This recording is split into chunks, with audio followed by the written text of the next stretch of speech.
Hi, my name is Dashina Buck. I am from Louisiana. Came to Rwanda about 3 years ago.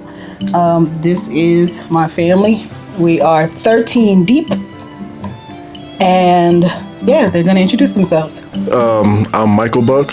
I'm from Louisiana, obviously. And I'm Kiari from Louisiana. I came here 6 months ago. I'm an executive analyst for BizOps Rwanda, which is my mom's company.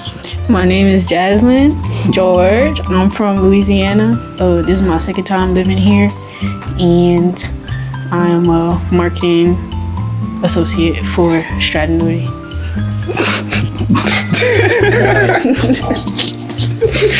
Which way is it? the microphone. I know that, but whatever. In a way. All right, cool. My name is Kai. Y'all don't get the full government. I work with Rwanda. BizOps.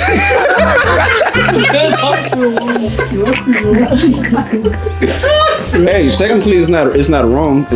We in Rwanda at BizOps Ltd. I'm a technical specialist. Your local technical specialist. Yeah. Does it? From Louisiana. Yeah, baby. Hey, I'm Pezible, and this is family, and I also work at BizOps as a technical specialist. We do the same thing, so I was just making sure. Hello, my name is Riley Buck, and I work at Nelson. I work at Roblox. I got fired.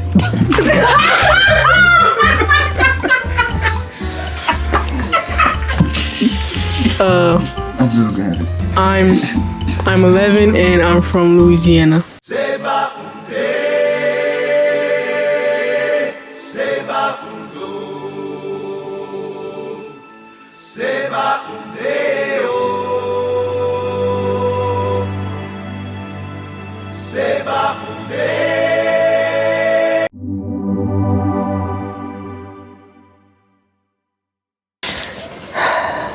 It's a long story, but long story short, God told me to come here. So I did. I thought that like after I would retire, my kids were older, I would come to Africa. That was always my plan for as long as I could remember. But some unexplainable things happened that showed me that the time was 3 years ago. And we purchased tickets within a couple of weeks. In a couple of months, we were in Rwanda. It was supposed to be a 2-week visit to check the place out. But before our flight, it was supposed to be me and Mike. And before our flight left, we bought tickets for the rest of the family. And we came and we stayed. And that's it.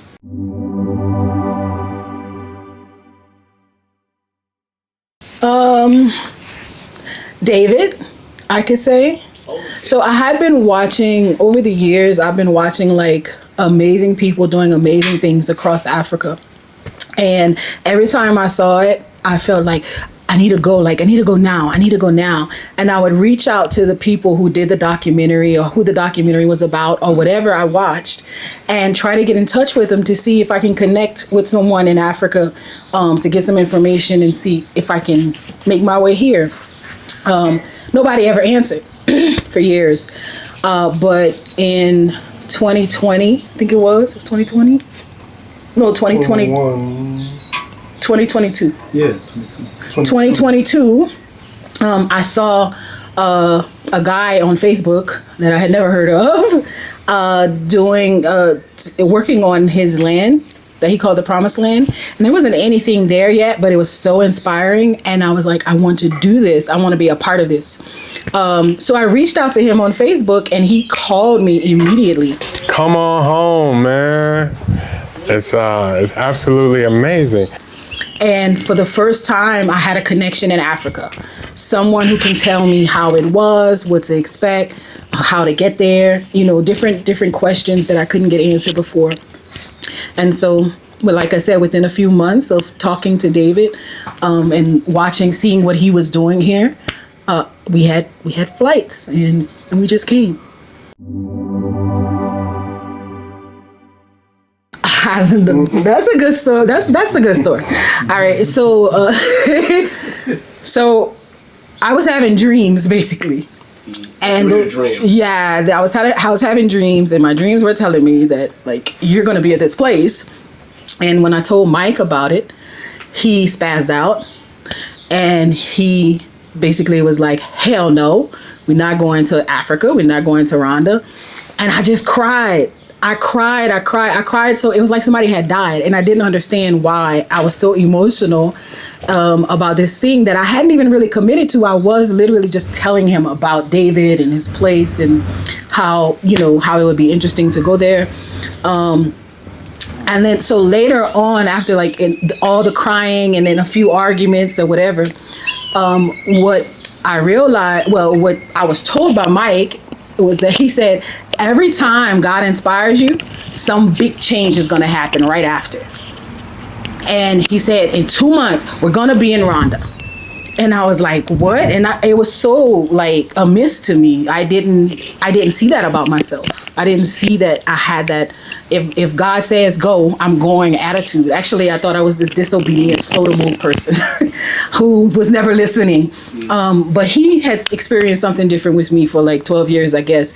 And so he knew. And sure enough, almost exactly 2 months after I brought that to his attention, we was on a flight to Rwanda. So he was right. But eventually he came on board and he decided that it was what he wanted to, and here we are. The Jaslyn, Briley, and my baby girl, they were the only minor children at the time. So in terms of decisions, they didn't have any choices. But I don't know, maybe she can tell you how it felt when she found out we were coming. For me, I was already isolated from the world, so I was just going with the flow, to be honest. When we got here, it was unreal. Like, I didn't think we would ever do something like this. Even though they were talking about it for years. It wasn't just that time. They always talk about moving far away, but I didn't expect it to be real.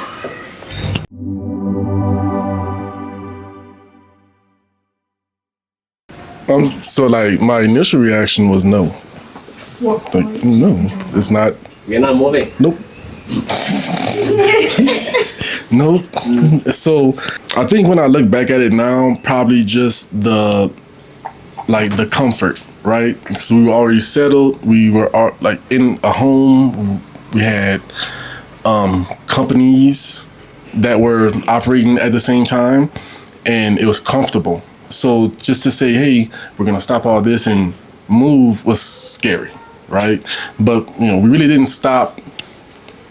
The companies kept moving, and I think the thing that got me on board was I had my own dream, my own vision, and when I explained it to her, we talked it out, and it was the thing that I was fighting against. I didn't really need to fight. If I just go with the flow, everything would work out, and that's what my dream led me to. So then I came on board willingly, and here we are. So I think it went fairly smoothly, as far as I can recall. It went smooth until we got here. So we left the kids with our home and in charge of our land and everything, and so it was kind of easy. We left them with everything, the furniture, so we didn't have to do a whole lot of moving on that side. The challenges began when we got here. So the 24-hour flight is not fun, that part. And once we got here, we were in Bliss for sure. We also had people, David and his staff, helping us to make sure that we got here. We had a home when we got here, and those things. So that was also good. So that home was like a temporary rental. It was for 3 months. During that time when kind of like everybody was doing the work for us, it was like utopia. Everything seemed really good and, peaceful and whatever. There were some challenges, like we didn't know about Momo. So we came here with just USD, and we didn't have a way to pay for things and pay for power at our house. And we had those kinds of challenges, and local people helped us through those challenges. But the real work started when I started trying to establish my business here. And also when we had to find a house of our own. That's when the move started. It was like a vacation up until then. So when we got to that point of trying to start the business, trying to establish the business, try to hire people, and also trying to find a home, it got hard. It got really hard. That's the best I can say. It was a lot of work. There wasn't a lot of convenience or convenient ways to do things that we knew of anyway. And essentially, we had not yet learned how things work here, right? And so we were, towards the end of that first 3 months, I started to realize, like, when you go to a market and all the boys are rushing you, like, that's your convenience, right? Like, you let somebody help you. And coming from America, we're so independent. We do everything ourselves. We don't have help. We don't need help. And so we came here with that same mentality, and then reality slapped us in the face over and over and over again. And that made the journey very challenging. And still till this day, we're still learning, and we still dealing with some of those realities of things are done differently here than at home. And just that they're done differently is a challenge. And then dealing with the differences when you try to assimilate to how things are done here, that's a challenge. So that's pretty much like that the move, that's what it was. How do you find a house? Where are the houses for rent section on the internet or in a newspaper? Like, those things don't exist here, so you have to figure out how to navigate those systems and how to figure out. And so we learned about commissioners, and commissioners were a challenge for us. So it was like, you can't do it by yourself, but it's also very difficult to do it with help. So it was a lot of trying to accept how things are and trying to make it work so that we can accomplish what we needed to accomplish. Was also doing this without transportation. So it took us a while to realize it doesn't cost $50K for a cab. So there was also a cost to the learning curve, and trying to figure things out here. And so those are all some challenges that we had to face with the move. That part wasn't easy. Getting here was easy. But settling here wasn't so easy.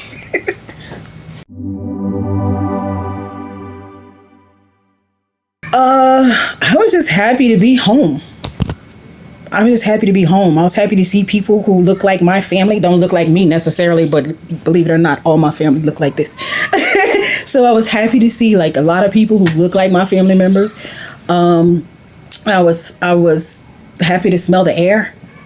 I was happy to see something different. The traffic scared the crap out of me. That first night we got here, it was crazy. But I was even happy to see that. So like I said, it was like a utopian experience. It was new. Everything felt right and felt good and different from what we were used to. So that was, for me, that was the first impression. Nothing around me was important. The big buildings, the cars, none of that was important. What was important to me when we land is that the ground I was standing on was in Africa. And that was beautiful. That was the beauty of Rwanda and of everything, of the whole experience, is that I stood on land in Africa. And that was the most amazing thing to me when we arrived. Kind of like the same. So like I had been on the continent once before in Egypt, but coming to Rwanda, like the heart of the continent, was different. So like I don't know, when I got here, it was the first time I think I felt like safe in an environment. So like in America, especially as black men, we carry this weight on our shoulders, this apprehensive, this always on guard. So when I got here, I kind of felt like I could just let that guard down and just exist. So yeah, that was my first kind of like impression.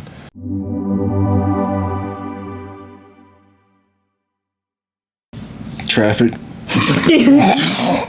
He not lying. Traffic.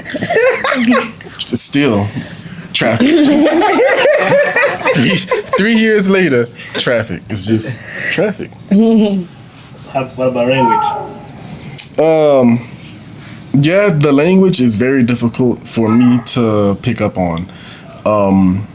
Learning some things, kind of putting them together, how to ask for the essentials for me.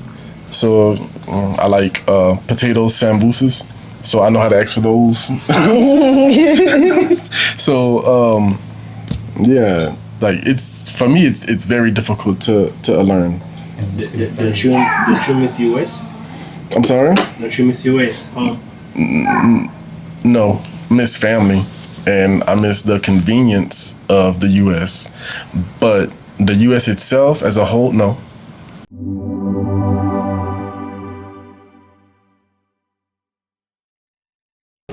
So, to answer that first question, I understand why people leave. The opportunities are elsewhere. The issue I have with it is that I think we should be creating more opportunities here instead of running somewhere else to someone else's opportunities.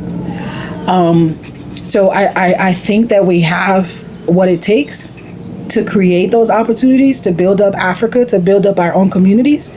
But if we're there, we can't do that. We're building theirs. Right? So that's my opinion on that, but I don't fault anyone who's doing it because the opportunities are not there and maybe they can't see how it can change. I get it. The second question you had was...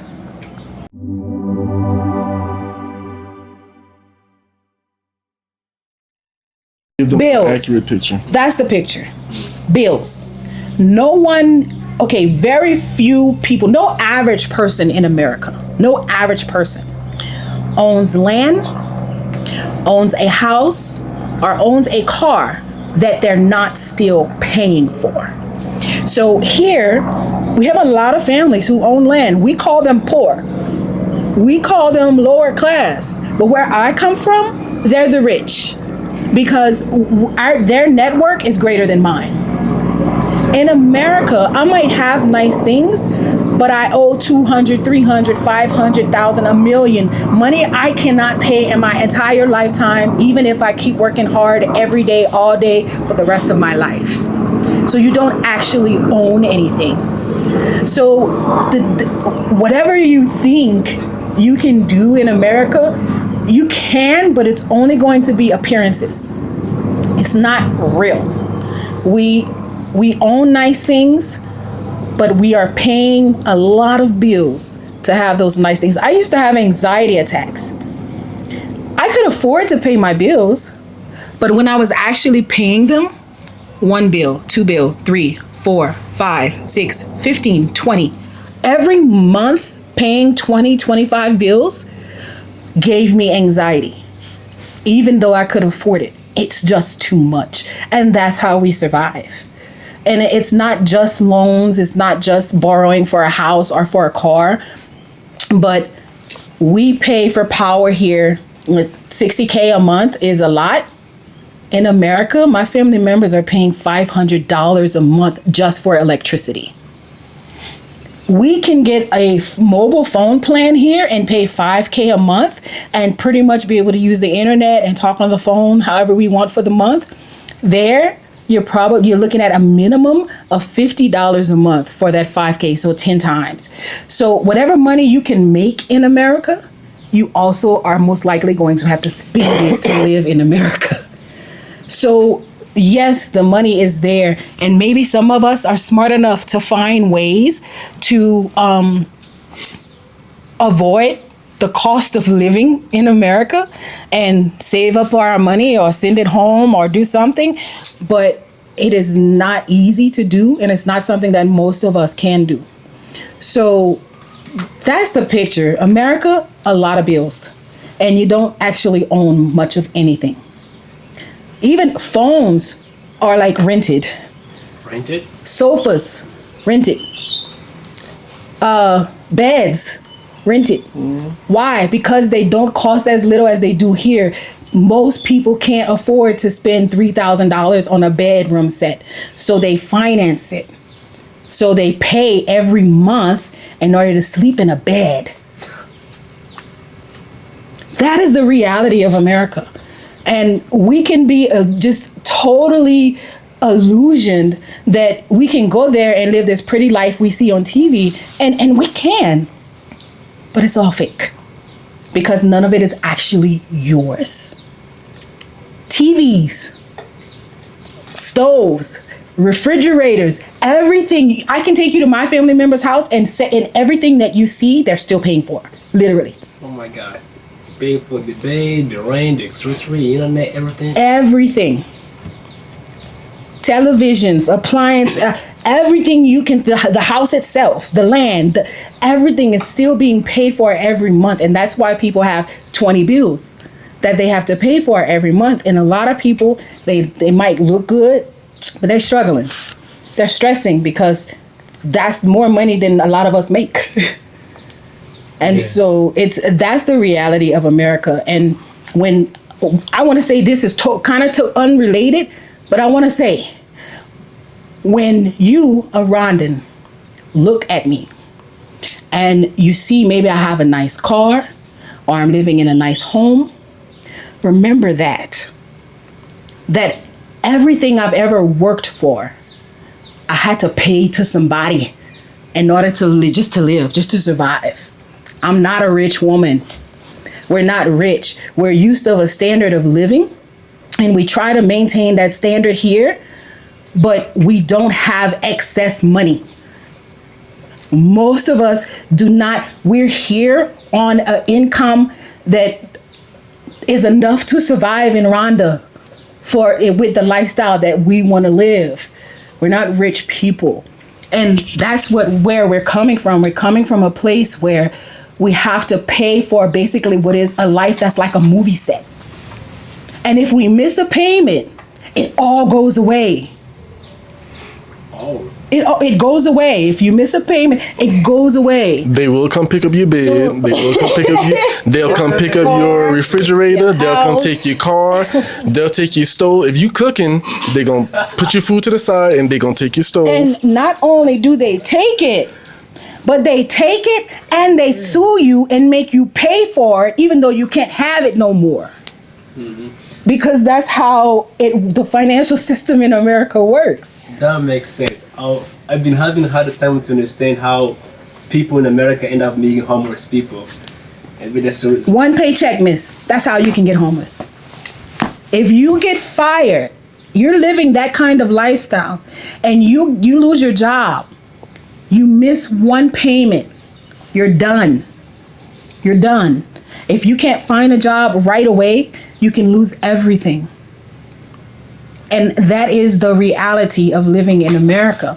Unless you're the ultra rich, actual rich people who have money to blow, and who actually usually don't use their own money to do anything either, but they have it as a backup plan. Unless you're one of those people, the majority of Americans are one paycheck away from homelessness. Mm-hmm. And what I just explained is the reason why. So, can ordinary person in America get out of debts? I have several times. The fact that I had to do it several times says that not really. Because you get out and you're forced back in. and you get out and you're forced back in, and you get out and you're forced back in because you need to survive. So I have gotten out of debt, I think like 2 or 3 times before in my life, and it felt good. I don't owe anybody anything. But then guess what? I want to own a house. And if I want to own a house, I need debt. Because Americans, I'm going to say it again, despite what anybody believe, don't have $200,000, $300,000 sitting around in bank accounts. We don't. We have to borrow that money in order to live in that nice house. We don't even have $10,000 to buy a nice car. We have to borrow that too. If it's a $5,000 car, we have to borrow. If it's a $3,000 car, we have to borrow the money because we don't have that kind of money sitting around in our bank account, most of us. So yeah, like that's the reality. Okay. Name, please. Paisible. Oh, paisible. Paisible. I was about to ask you the first impression, but maybe you can save the question. First impression coming to art. Oh, but I think the interesting take is Paisible has been around for almost 3 years. So what misperceptions or misconceptions did you find that you have once you about African Americans once you really got to know this family? Honestly, that's probably not a good question for me because I'm very unassuming. I don't really think I know people when I don't know them. At least that's what I think. So, but if I can think of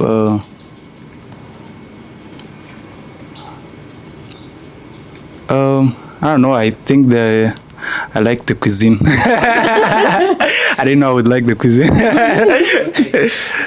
Okay. What was your first impression of Africa? Shit, it was cool. Honestly, I had a misconception as far as from seeing the stuff on TV. I thought everybody was living in huts. You know? Thought everybody was malnourished, dirty, and all that, but it's actually amazing here. You know, it's really opposite of what's going on back home. You can just walk on the street and people are absolutely friendly. Back home is like you gotta wear the same face that you're given. You know. What was your first impression of Africa? It was hot. For real, and it was cooler than Louisiana. In October. Oh, you wanna go back? Do you like it out here? I like it out here for some reasons, and I like it back in America for some reasons too. What was your first impression of Africa? I really liked it. I liked seeing something new, experiencing something new. Just, I don't know. It was just different. It was a different experience, and it was not what I was used to. I think it was beautiful, and I was ready to do something different. I was ready to go to school and meet people. You studied in Rwanda? I used to. On Rwanda. What do you know about Rwanda? What do you know about Rwanda? The views is so pretty. Everything is pretty. I also like the weddings. The weddings? The weddings. Have you been to one wedding? Yes, I was a bridesmaid. Okay, that's cool. Why are you beautiful? Cause my mom made me.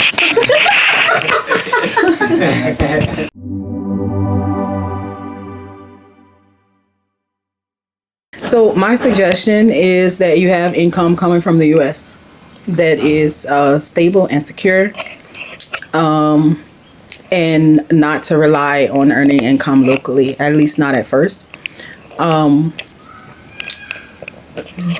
However, a person can, the cost of living really depends on the individual. So when we try to maintain the lifestyles we had as we do, we try to maintain those lifestyles, it's going to cost a lot of money. But some Americans have come here, African Americans have come here, and they live for a very low cost of living. Like, for example, maybe they're not in Kigali, they're in one of the villages or towns on the outskirts of Kigali, and so rent is way cheaper. And so they situate themselves around their budget, and they can live very affordably. For us, 13 people, 2 houses, all this other stuff is expensive. And trying to keep everybody comfortable, it can get expensive.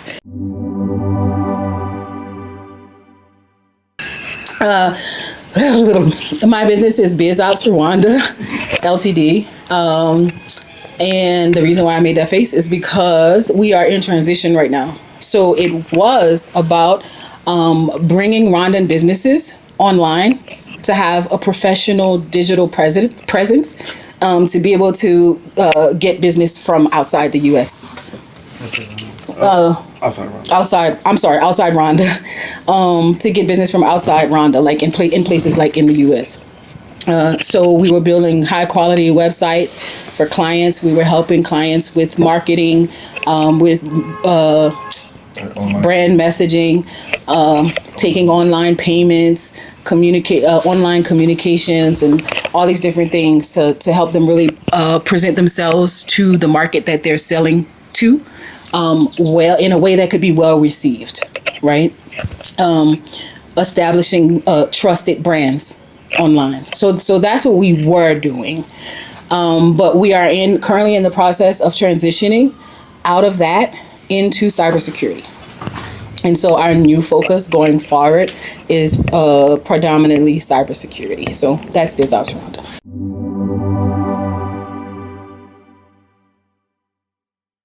I wish I could. Somebody give me a blueprint. Mm-hmm. There is no blueprint. You know, I see like our other expatriates, African Americans in particular, their experience is so different from mine.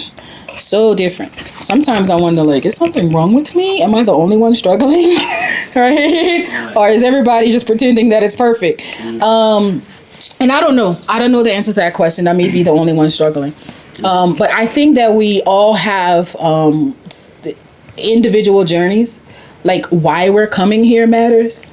What we want to do when we get here matters. You have, like, I met a lot of old African-American, that's so offensive. Older African-American couples and families that's here because they're retired and they just want peace and to relax. I think that can be an absolutely beautiful life here. If you don't have to engage with stuff for business and trying to make money or whatever, you can be just living in bliss. I swear, if we go up to my balcony, that view is so amazing. If I could just sit out there all day and drink coffee and smoke cigarettes, life would be great. But that's not my life. So it's not that great, you know. So it depends, you know, why you're coming here, what you plan on doing when you get here, how much resources you have, and will continue to have as you live here. All these things matter. So there is no blueprint. The one thing I can say is find Rwandan people who you trust. I find Rwandans very helpful. That's one thing I cannot complain about. There's always someone willing to help you, always.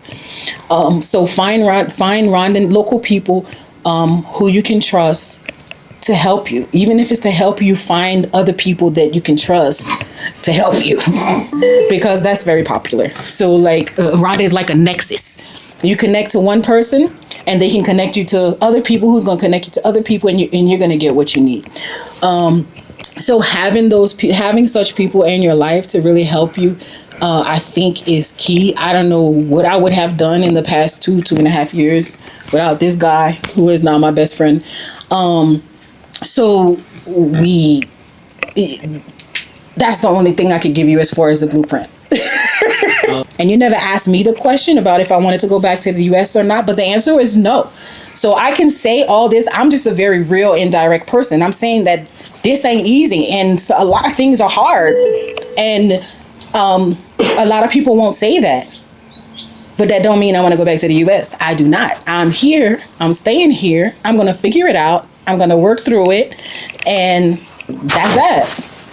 So, you know, it's just reality. It's not as easy as a lot of people make it.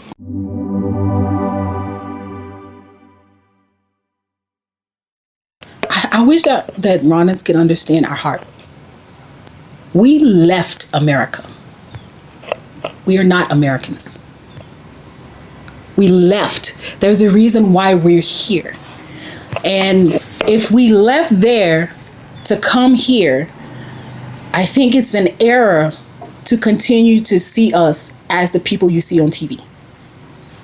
Because we're clearly not those people. If we were, we would be comfortable in America.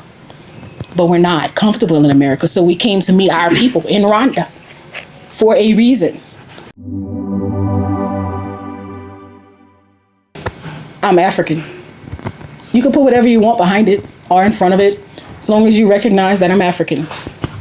And one of the struggles is being called a Mzungu here. I ain't got no white people in my family. Stop calling me that. I'm African. And so, like, I don't. It doesn't matter. I've heard the argument. I've been in groups of expats where someone mistakenly said African American, and then somebody said that's inappropriate, whatever. And I'm like, that's weird. Like, we've been given a lot of names.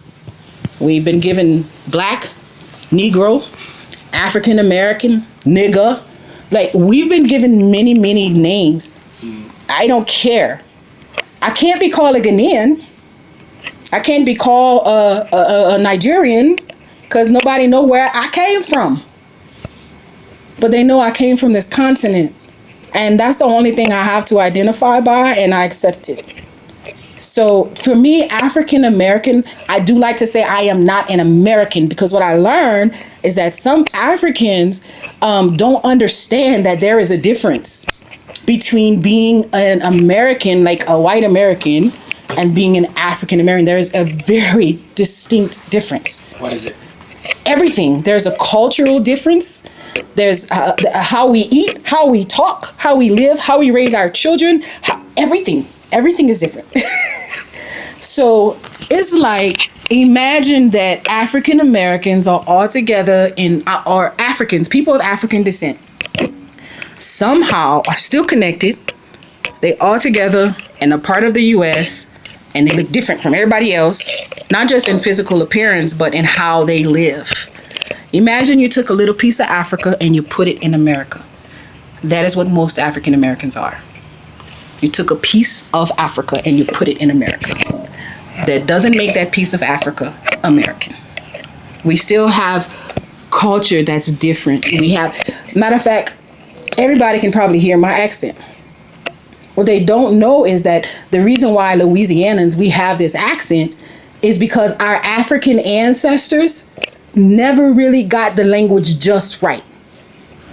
And so from generation to generation, those African accents that existed 400 years ago, it's just been transforming, and we're getting a little bit closer to talking white.